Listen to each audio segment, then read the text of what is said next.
जब संपूर्ण वैभव होते हुए भी प्रभु श्री राम का मन व्याकुल था, तब गुरु वशिष्ठ के ज्ञान ने उन्हें विषाद से बाहर निकाला।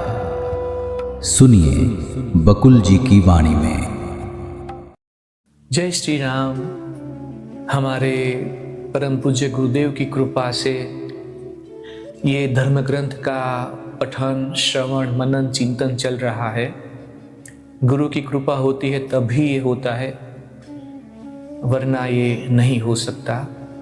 कल रामचंद्र जी और वशिष्ठ के बीच में संवाद हुआ। चेतना असीम या ससीम, ऐसी उसके बारे में चर्चा चली। आज सूक्ष्मता से आगे बढ़ेंगे। आज 9 फरवरी है और आज के दिन क्या चलता है देखते हैं। श्लोक। आदाव एव हि यन्नास्ति कारणा संभवत स्वयं वर्तमानेपि तन्नास्ति नाशः स्यात् तत्र कीदृशः। अर्थ है, संसार की सृष्टि का कोई कारण नहीं, इसलिए यह अनादि है और इस समय भी इसका अस्तित्व नहीं, इसलिए इसका विनाश भी कैसा। अब राम क्या कहते हैं? राम ने पूछा, हे महर्षि, प्रलय के समय दिखाई देने वाला यह संसार कहाँ चला जाता है? जब प्रलय होता है तो संसार कहाँ चला जाता है? तो वशिष्ठ ने कितना अद्भुत जवाब दिया। वशिष्ठ ने उत्तर दिया, यह बताओ कि किसी बांझ औरत को बच्चा कैसे प्राप्त होता है और कहाँ चला जाता है? सत्य यह है कि बांझ के पुत्र का अस्तित्व कभी हुआ ही नहीं। इसी प्रकार इस संसार का भी कभी जन्म नहीं हुआ। इस तुलना से तुम्हें भ्रम होना स्वाभाविक है, क्योंकि तुम इस संसार को पहले ही सत्य मान बैठे हो, हालांकि है ही नहीं। जरा विचार करो, क्या सोने के कंगन में कंगनपन है? क्या यह सोना ही तो नहीं है ना? तुम जिसे आकाश कहते हो, क्या वह शून्य से अलग है? इसी प्रकार चाहे कोई भी वस्तु हो, वह परम सत्ता ब्रह्म से अलग नहीं। जिस प्रकार शीतलता को बर्फ से अलग नहीं किया जा सकता, उसी प्रकार इस संसार को भी ब्रह्म से अलग नहीं किया जा सकता।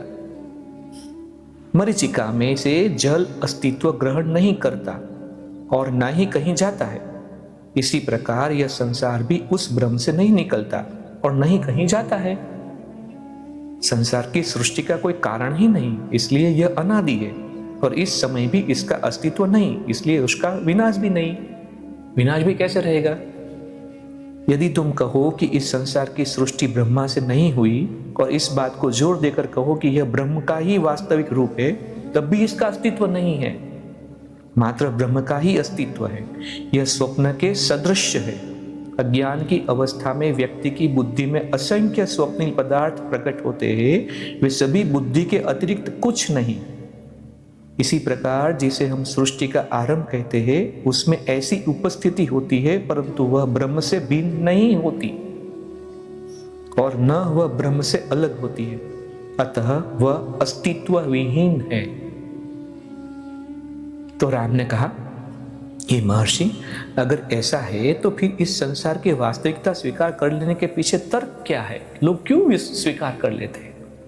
जब तक देखने वाला रहेगा तब तक दिखाई पड़ने वाला पदार्थ भी रहेगा, और इसी प्रकार जब तक दिखाई पड़ने वाला पदार्थ रहेगा तब तक उसका देखने वाला भी रहेगा, और जब ये दोनों ही नहीं रहेंगे तभी तो मुक्ति होगी। जिस प्रकार स्वच्छ आरसी किसी ना किसी चीज को हर समय परावर्तित करती रहती है, उसी प्रकार दृष्टा में से वह सृष्टि बार बार अद्भुत होती रहेगी। यदि सृष्टि के अनस्तित्व का ज्ञान हो जाता तो दृष्टा नहीं रहेगा, परंतु ऐसा बोध होना सरल तो नहीं है ना। तो वशिष्ठ ने क्या कहा, अभी मैं तुम्हारे इस भ्रम को दूर करने के लिए एक नीति कथा सुनाता हूं, तब तुम्हें इस सृष्टि के अनस्तित्व का बोध हो जाएगा और तुम इस संसार में ज्ञानियों की तरह जीवन व्यतीत कर सकोगे। अब जैसे हमने पहले बोला कि बहुत ही बार बार उदाहरण आएंगे। अभी राम के इस प्रश्न को लेके, अगर राम के प्रश्न को समझ में नहीं आया है तो दोबारा वीडियो देखना, और इस प्रश्न को भी समझने के लिए ऋषि वशिष्ठ जी बहुत ही अच्छा उदाहरण देते हैं, वो कल हम देखेंगे। तब तक के लिए जय श्री राम। इस ज्ञान यात्रा में हमारे साथ बने रहने के लिए चैनल को सब्सक्राइब करें और बेल आइकॉन दबाएं।